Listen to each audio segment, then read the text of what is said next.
पंछी जवाब दे रहा है, फल खाया इस वृक्ष का अब गंगा किया मैंने,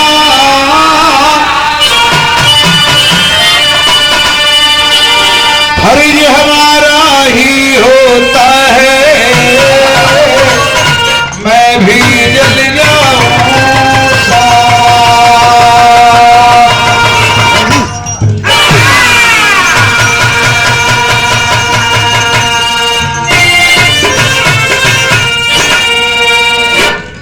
ऐतिहासिक पावन माटी,